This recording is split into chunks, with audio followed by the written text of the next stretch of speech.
Praise the Lord प्यारे अजीजों।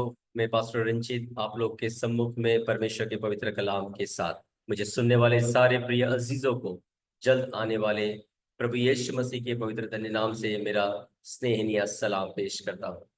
खुदावंद कितना महान है जो अपने पवित्र शास्त्र को अपने लोगों की जहन में आने लायक अपने आत्मा की प्रकाशनों से हमें परिपूर्ण करता है, ताकि जो कोई यह इच्छा जाहिर करता है कि खुदा को पहचाने और हमारी आत्मिक जिंदगी की स्तरों को भी पहचाने कि हम किस स्तर पर पाए जाते हैं, ताकि उस स्तर से हम और परमेश्वर को बेहतर तरीके से हम पहचान सके। तो आज के सवेरे के समय पर मैं परमेश्वर के दास पास्टर रंजीत आप लोग के सम्मुख में दिए हुए परमेश्वर के प्रकाशन के आयत पर एक संदेश आपके सामने लेकर आना चाहता हूँ। और संदेश का शीर्षक है पारिवारिक प्रार्थना।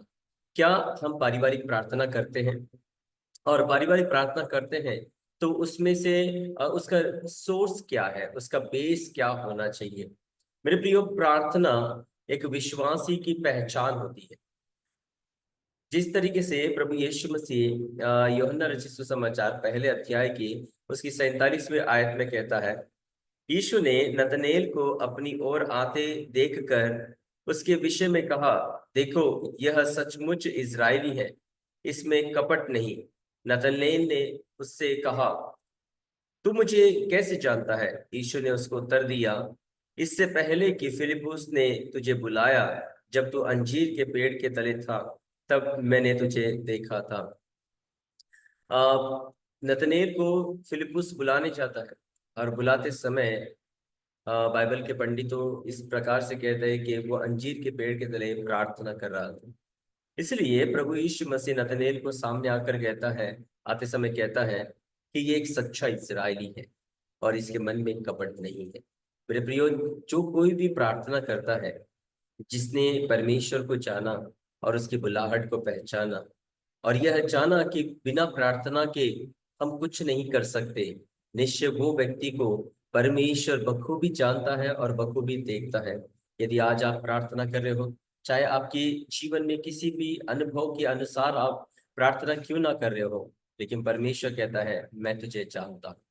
प्रभु को धन्यवाद करें कि हमें जानने वाला एक परमेश्वर है, हमें देखने वाला, हमें सुनने वाला एक परमेश्वर है। और वो परमेश्वर कहता है नतनेल के विषय में, एक सच्चा इस्राएली। प्रार्थना करने वाला परमेश्वर की दृष्टि में एक सच्चा सेवक है, एक सच्चा परिवार है, एक सच्चा परमेश्वर की बुलाहट को पहचाना हुआ योद्धा है, वो एक आत्मिक है वो।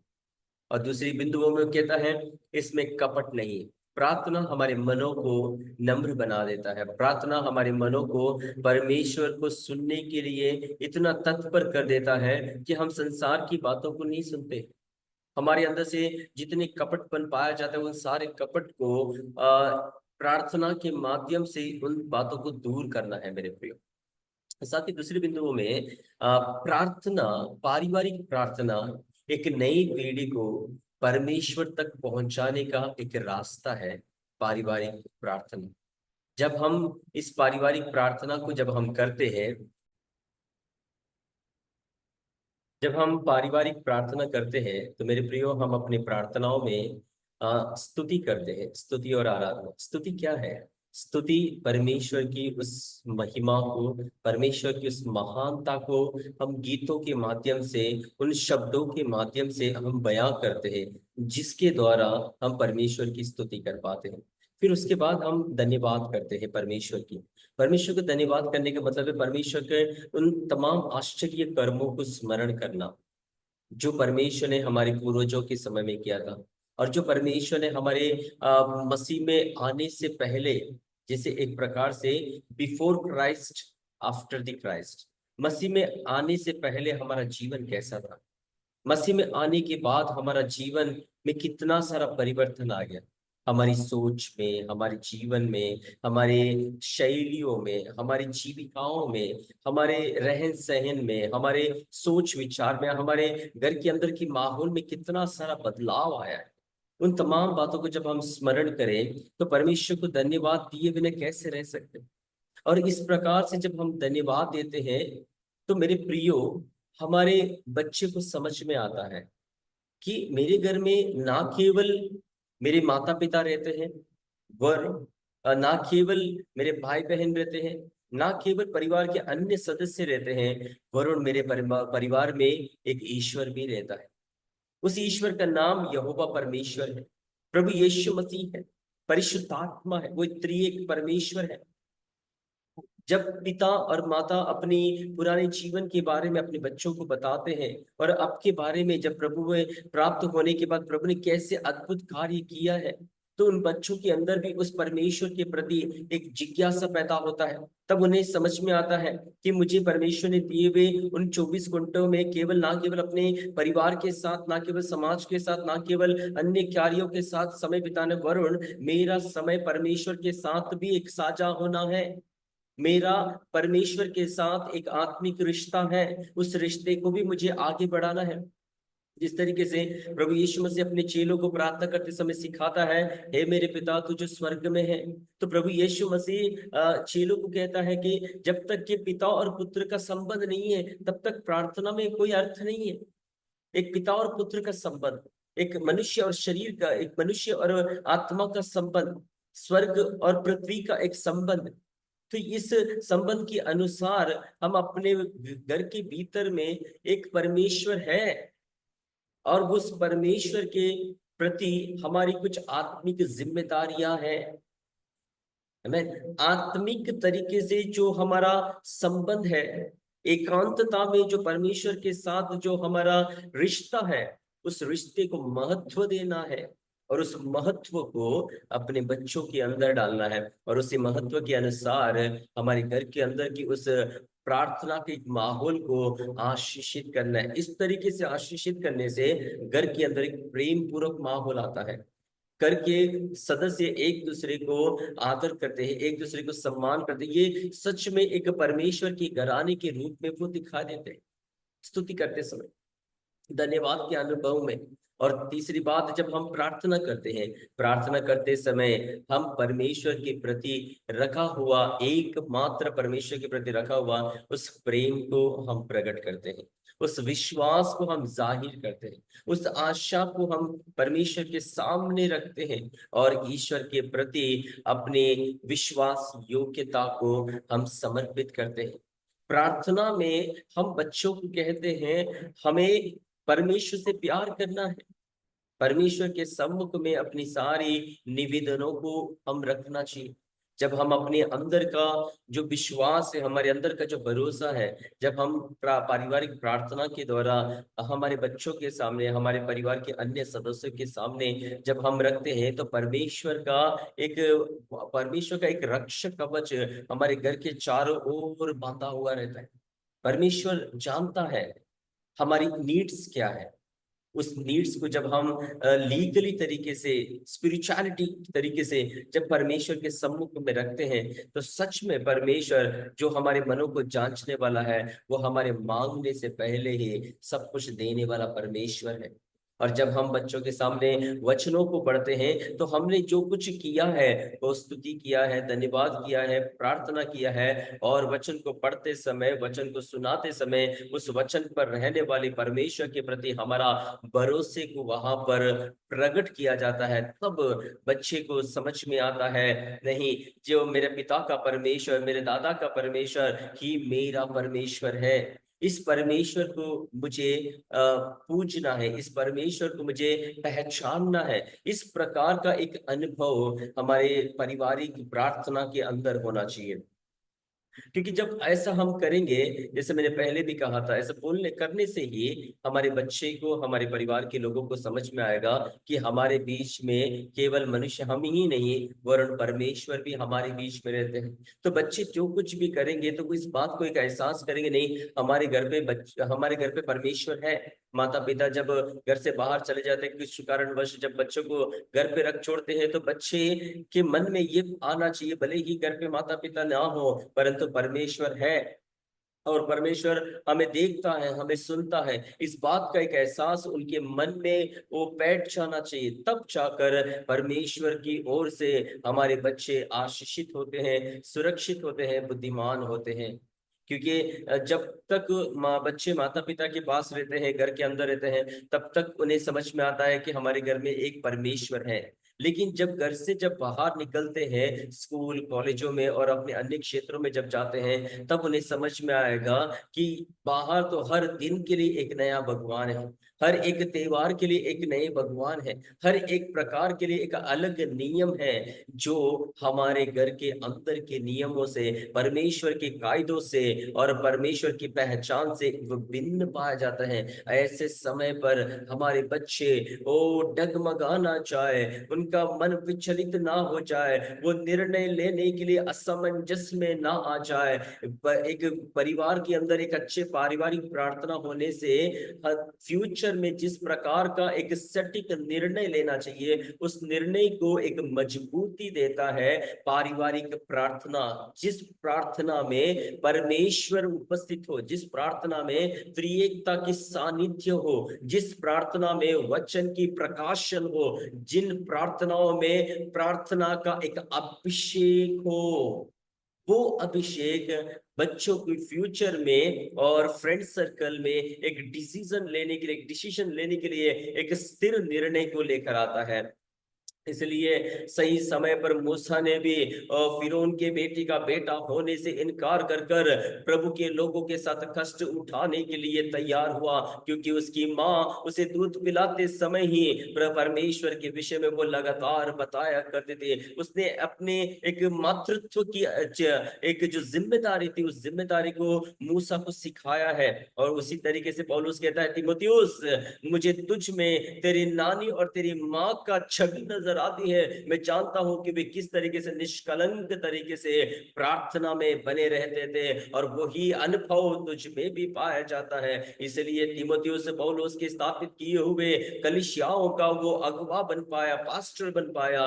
हमारे समय पर जब हमारे बीच में हमारे बच्चे हैं, तो हमारा उत्तरदायित्व है हमारे बच्चों को आने वाले दिनों में एक सही निर्णय लेना है, एक स्पिरिचुअल डिसीजन लेना है, और एक सामाजिक तरीके से एक निर्णय लेना है, पढ़ाई के प्रति एक निर्णय लेना है, जीवन साथी के प्रति निर्णय लेना है। इस निर्णय को एक सटीक निर्णय कौन लेने के लिए मदद करता है?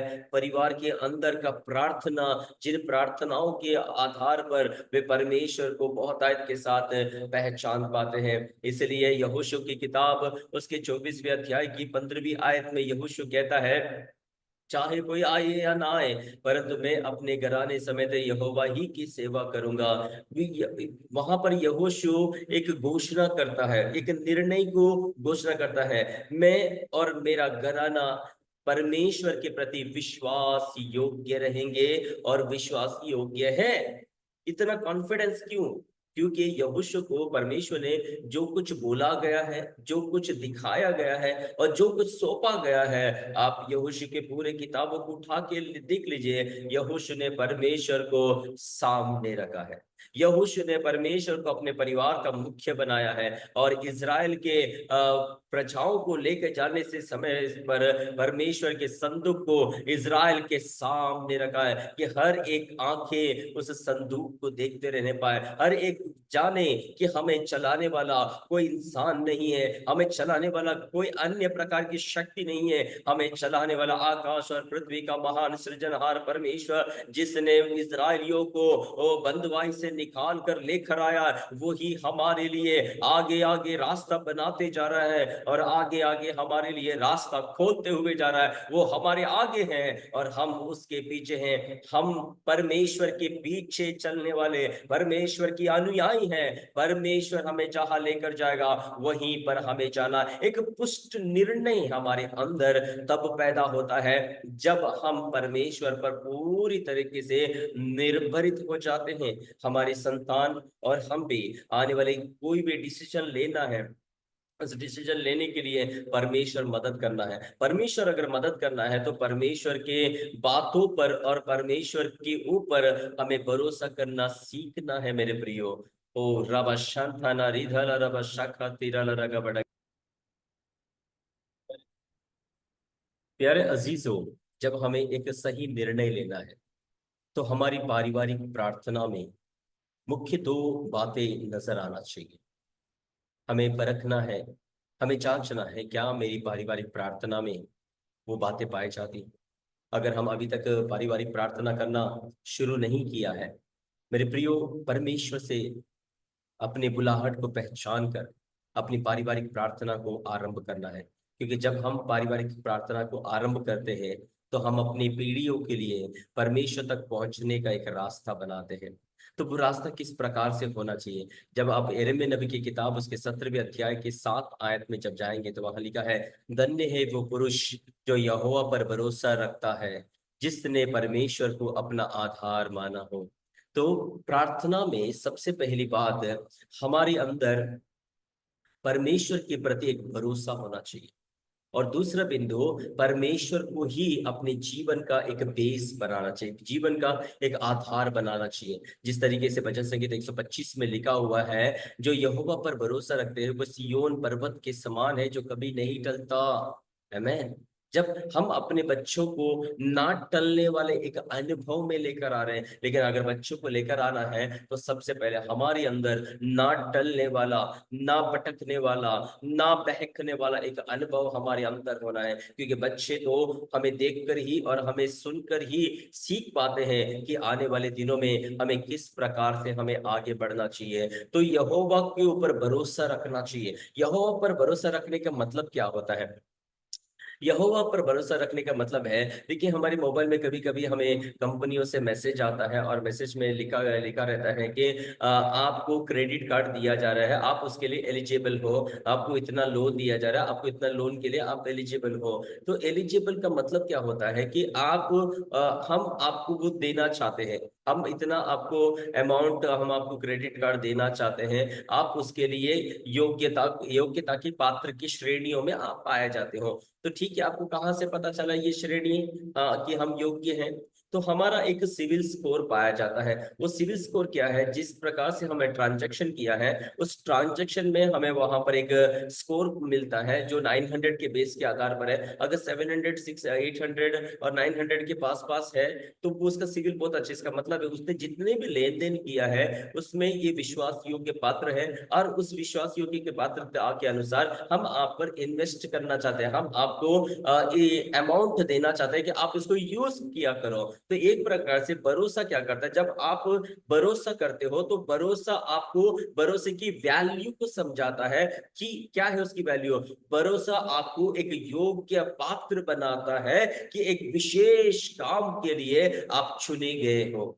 ठीक उसी तरीके से जब हम यहोवा पर भरोसा करते हैं तो उस भरोसे के माध्यम से हमें परमेश्वर योग्य बनाता है। किस लिए? परमेश्वर की दिव्य शक्ति हमारे ऊपर उतर आने के लिए। जब हम भरोसा करेंगे तब परमेश्वर हम पर हमें अपनी आत्मा की शक्ति से परिपूर्ण करता है। पेंतिकोस्त के समय पर हमने देखा कि पवित्र आत्मा की शक्ति 120 लोगों के ऊपर उतर आया। तो ये 120 लोग पिछले 10 दिन से प्रभु यीशु मसीह के स्वर्गारोहण के बाद से लेकर 10 दिन तक परमेश्वर के ऊपर पूर्ण तरीके से भरोसा करते हुए, प्रभु के कहे हुए एक एक बातों को स्मरण करते हुए परिशुद्ध आत्मा की बाट जोने के लिए जब उन्होंने विश्वास योग्यता को दिखाया तो उनकी भरोसे ने उन्हें परमेश्वर के सम्मुख में एक ऐसा पात्र बना दिया जिस पात्र के अंदर परमेश्वर अपने एक दिव्य शक्ति को उंडेलने जा रहा है। मेरे प्रियो, जब आप अपने बच्चों के सामने परमेश्वर के प्रति ईमानदारी को प्रकट करोगे, भरोसे को प्रकट करोगे और उस भरोसे के बदौलत परमेश्वर की आत्मा की शक्ति आपके जहन से होकर, आपकी रूह से होकर, आपकी प्रार्थना से होकर जब बच्चों के सामने झलक उठेगा तो वो बच्चे भी उसी परमेश्वर पर निर्भरित रहना सीख जाएंगे और सीखने की चाहत रखेगी। क्यों? क्योंकि जो परमेश्वर पर भरोसा रखता है परमेश्वर उसे एक योग्य पात्र बनाता है परमेश्वर की शक्ति को, परमेश्वर की डिवाइन पावर को यूज करने के लिए, उसके ऊपर उतर आने के लिए वो एलिजिबिलिटी प्राप्त करने लग जाता है। मेरे प्रियो, आपको पता है जब लहू बहने वाली स्त्री ने अपने मन में विश्वास किया और भरोसा रखा कि मैं प्रभु यीशु मसीह के वस्त्र को ही छू लूंगी तो मैं ठीक हो जाऊंगी, तो उसके भरोसे ने क्या किया? लिखा है, प्रभु यीशु मसीह कहता है कि मुझ में से शक्ति निकली। प्रभु पूछता है किसने मुझे छुआ? पतरस कहता है भीड़ के भीड़ आप पर गिरी पड़ रही है और हम कैसे बता पाएंगे कि आपको किसने छुआ। प्रभु यीशु कहता है इन भीड़ों की मैं बात नहीं कर रहा हूं जो मुझ पर गिरे पड़े हुए हैं, परंतु इनमें से एक है जिसके लिए मेरे अंदर से शक्ति निकली है, मेरे अंदर से डिवाइन पावर निकला है, मेरे अंदर से एक हीलिंग पावर निकला है। वो हीलिंग पावर किसको प्राप्त हुआ है? स्त्री ने समझ गया मैं छिपी नहीं हूं, मैं उस पावर को मैं पा चुकी हूँ। ये बात प्रभु ने जान लिया है। मेरे प्रियो, वो स्त्री तो छिपके से आ रही थी, परंतु प्रभु आने वाले प्रत्येक पात्र को जांचता है, पहचानता है। मन को, अभिलाषाओं को जानने वाला सर्वज्ञानी परमेश्वर है। उसने जब परमेश्वर पर भरोसा रखा, उसी वक्त परमेश्वर ने उसके भरोसे को एक ऐसा पात्र बना दिया जिसमें से प्रभु की शक्ति बहकर उसके जीवन की आवश्यकताओं को वो पूरा कर सके, उसको हीलिंग दे सके। मेरे प्रियो, जब हम पारिवारिक प्रार्थना के अंदर परमेश्वर के प्रति ईमानदारी होते हुए परमेश्वर को पर अपने भरोसा को रखे जिएंगे, तो परमेश्वर की शक्ति मुझ में से उतरकर मेरे बच्चों में बहने लगेगी। ओ रबा, जिन बातों की एक रुकावटें पाई जाती है, शारीरिक रुकावटें, ओ सांपत्तिक रुकावटें, ओ आशीषें या फिर चंगाई, परमेश्वर की बहने वाली उस शक्ति के द्वारा वो सारा काम पूरा हो जाता है। इसलिए परमेश्वर पर भरोसा रखने वाले सियोन के समान है, वे ढलेंगे नहीं, वे मिटेंगे नहीं, वे हटेंगे नहीं। क्यों? क्योंकि एक डिवाइन पावर उन्हें पकड़ के रखता है। एक डिवाइन पावर है जो उनके ब्रेन को, जो उनके सेल्स को एक्टिव कर देता है। इस प्रकार से मेरे प्रियो, हम उन शक्तियों का इस्तेमाल करते हैं जिन शक्तियों के माध्यम से जीवन के विरुद्ध में उठ खड़े होने वाली इन तमाम धाराओं को हम चीर पाएंगे। ओ धधकती हुई आग को हम ठंडा कर पाएंगे, उन भट्टे को ठंडा कर सकते हैं, और आंधी और तूफान के बीच में भी हम डट कर खड़े हो सकते हैं और कह सकते हैं यहोवा ही परमेश्वर है और वो मेरा परमेश्वर है। अगर हम कहना चाहते हैं कि वो मेरा परमेश्वर है, उसके लिए भी डिवाइन पावर की जरूरत है। बिना डिवाइन पावर के मेरे प्रियो, कोई भी परमेश्वर को परमेश्वर कह के, मेरा परमेश्वर कह के स्वीकार करने की हिम्मत नहीं रखता। यदि मेरा बच्चा आज यहोवा को अपना परमेश्वर मानता है, प्रभु यीशु को अपना परमेश्वर मानता है, तो ये परमेश्वर पर निर्भरित रहता है, तो उसकी दिव्य शक्ति उसके अंदर समाया हुआ है। इसलिए मेरे प्रियो, नोहा ने भी ऐसे समय पर परमेश्वर पर भरोसा रखा जिस समय पर उस बात का संभव होने का कहीं से कहीं तक कोई भी लिंक नजर नहीं आता था, लेकिन तब भी उसने परमेश्वर की बातों पर भरोसा किया। प्रभु ने कहा जल प्रलय होने वाला है, उस बात पर जब उसने भरोसा किया तो उसके भरोसे ने क्या किया, उसे एक योग्य पात्र बना दिया, जिस पात्र के अंदर परमेश्वर ने अपने दिव्य ज्ञान की शक्ति को उंडेला, वो दिव्यता को उंडेला, तो जिसमें वो डिवाइन प्रोटेक्शन को प्राप्त किया, डिवाइन डिविनिटी को प्राप्त किया, डिवाइन विजडम को प्राप्त किया, डिवाइन नॉलेज को प्राप्त किया। उन तमाम बातों के अनुसार उसने एक ऐसा जहाज बनाया जो 3 मंजिलों से बना हुआ है, जिसमें हाथी भी रह सकता है, जिराफ भी रह सकते हैं, दुनिया के हर परमेश्वर के चुने हुए सारे प्राणियां रह सकते हैं। किसने हाथी के माप का उस कमरे को बनाने का बुद्धि प्रदान किया? मेरे प्रियो, उस समय का नूहा एक अच्छा आर्किटेक्ट बन गया, जो परमेश्वर की बुद्धि से प्राप्त होकर उसने एक ऐसा जहाज बना दिया जहां पर वो परमेश्वर का क्रोध पूरी पृथ्वी पर मंडराया गया। एक भी जानवर नजर नहीं आया, एक भी कीड़े नजर नहीं आया, एक भी पंछी नजर नहीं आया, एक भी इंसान नजर नहीं आया। सबके सब पूरी तरीके से परमेश्वर के क्रोध में उस जल में समाधि पा चुके हैं। ऐसे में केवल नूह का जहाज दिखाई दे रहा है। क्यों?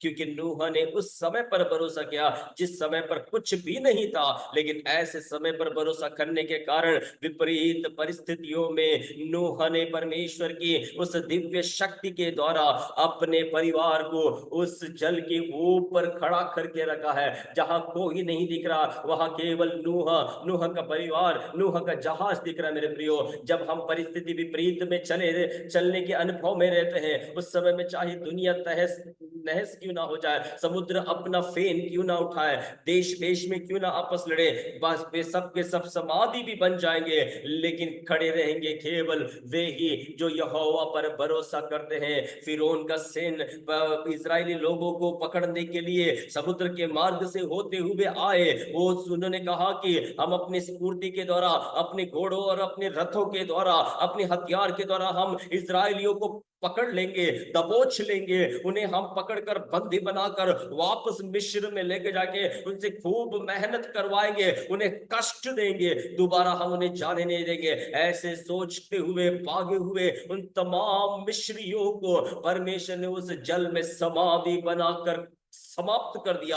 वहां पर अगर कोई दिखा है तो वो केवल परमेश्वर की दिव्य शक्ति के साथ गुजरे हुए निकले हुए वे सारे आत्मिक इजरायली लोग दिखाई दिए। आमेन। परिस्थिति जीवन में बहुतों को तबाही मचा देता है, लेकिन अंत में जो टिकता है वो ही परमेश्वर की दिव्य शक्ति का गवाह बन सकता है। मेरे प्रियो, नूह ने परमेश्वर की दिव्य शक्ति के द्वारा अपने जहाज को उस जल के ऊपर खड़ा करके रखा। आपको पता है मेरे प्रियो, वचन कहता है नए युग का वो एक पहला परिवार बना। नए युग का एक पहला परिवार, आदम को जब एदन की वाटिका में बनाया था, पहला आदम बना, फिर हव्वा बना, फिर उसके बच्चे बने। लेकिन नूह के परिवार में अलग ही प्रकार के एक अनुभव को देखते हैं। वहां पर पति पत्नी बेटे बहू कुल मिलाकर 8 प्राणी, कंप्लीट फैमिली नए युग में एक साथ दिखाई देते हैं। और नूह का परिवार नए युग का सबसे पहला आशीषित परिवार कहलाया गया।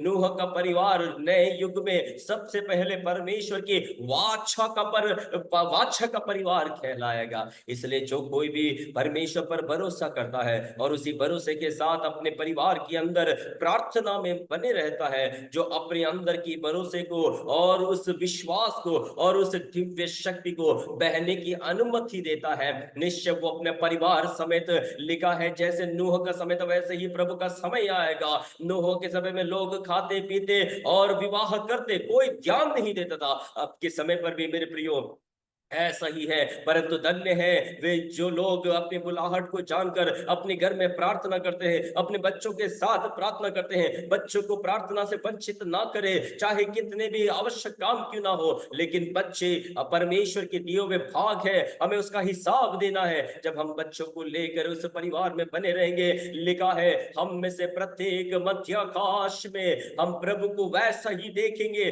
जैसा प्रभु है उस मध्याकाश में हम दिखाई देंगे। नूह का परिवार अरारत पर्वत पर दिखाई दिया, एक नए युग का पहला परिवार के रूप में। और हम सब के सब आज के समय पर जब प्रभु यीशु मसीह का तू ही फूकी जाएगी, पलक झपकते ही हम बदल छाएंगे और मध्याकाश में हम सब के सब एकत्रित होंगे। मेरे प्रियो, समझ लीजिए, क्या उस समय पर मेरा परिवार मेरा साथ रहेगा?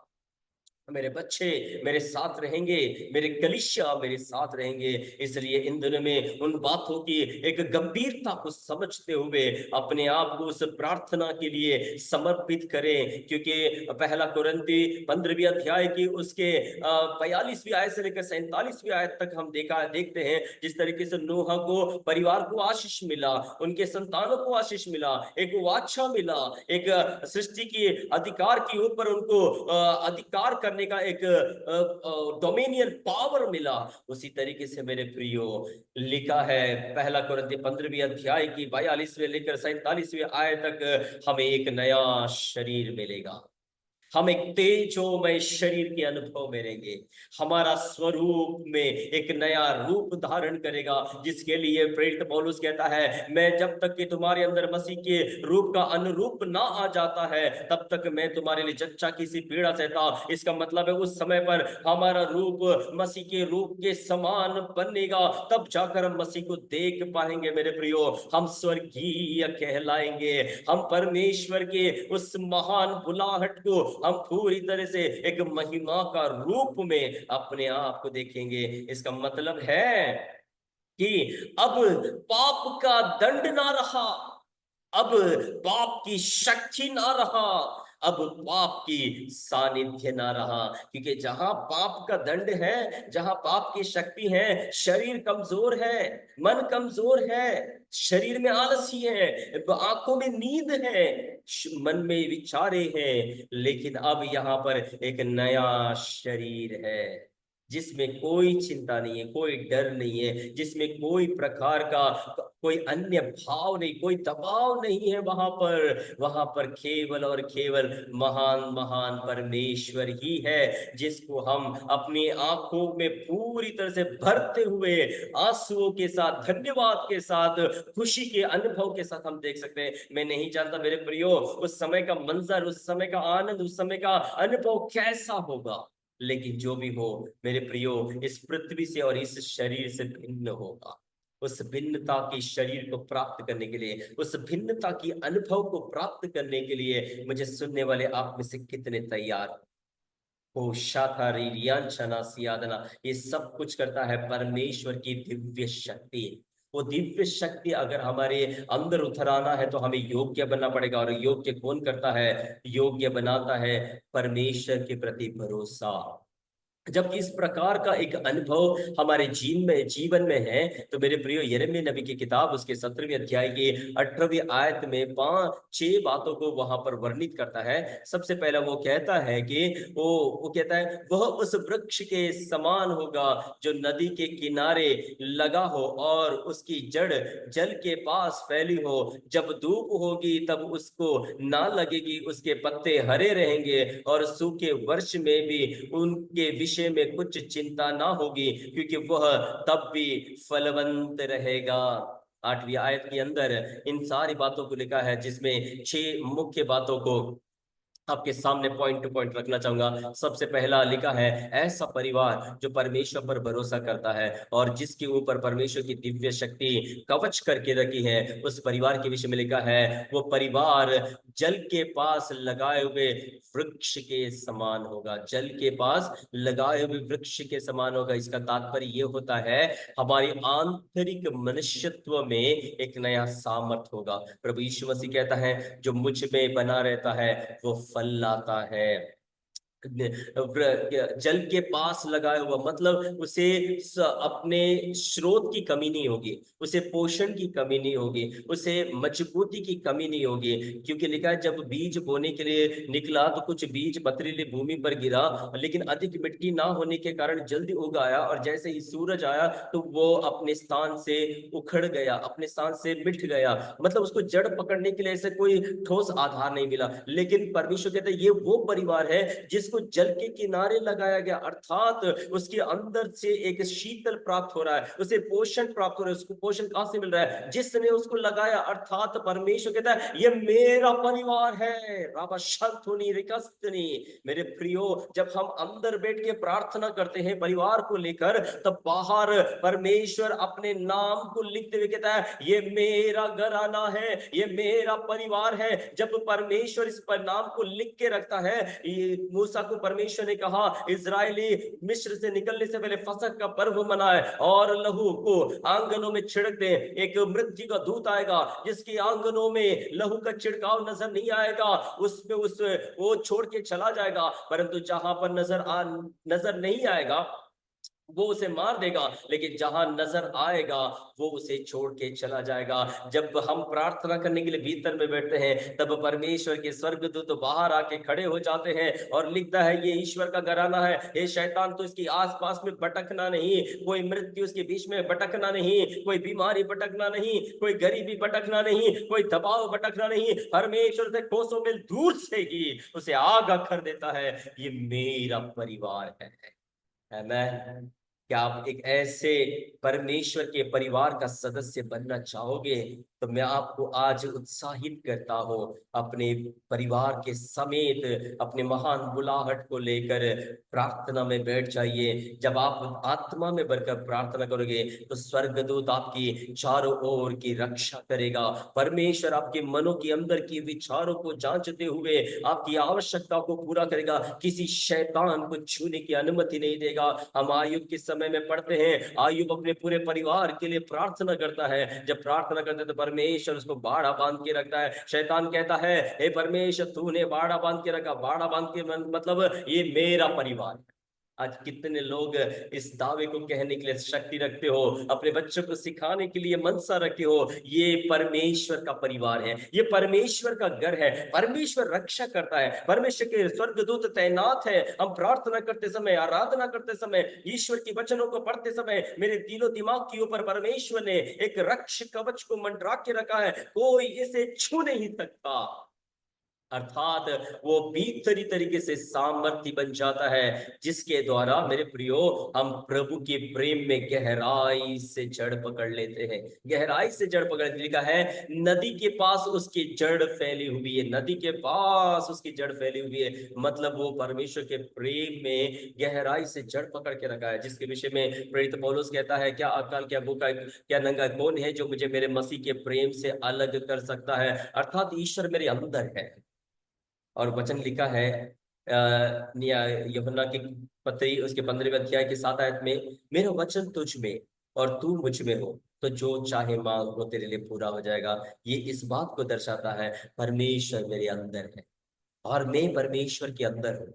और जब तक परमेश्वर के अंदर मैं हूँ, तो जब तक कि परमेश्वर मेरे विषय में कोई निर्णय ना ले, कोई डिसीजन ना ले, तब तक दुनिया की कोई सोच मुझे मेरे परमेश्वर से अलग नहीं कर सकता मेरे प्रियो। आमेन। परमेश्वर के प्रेम में जड़ पकड़ना, उस प्रेम में परमेश्वर की उस स्वर्ग की अनुभव को महसूस करना कि मैं कितना सुरक्षित हूं।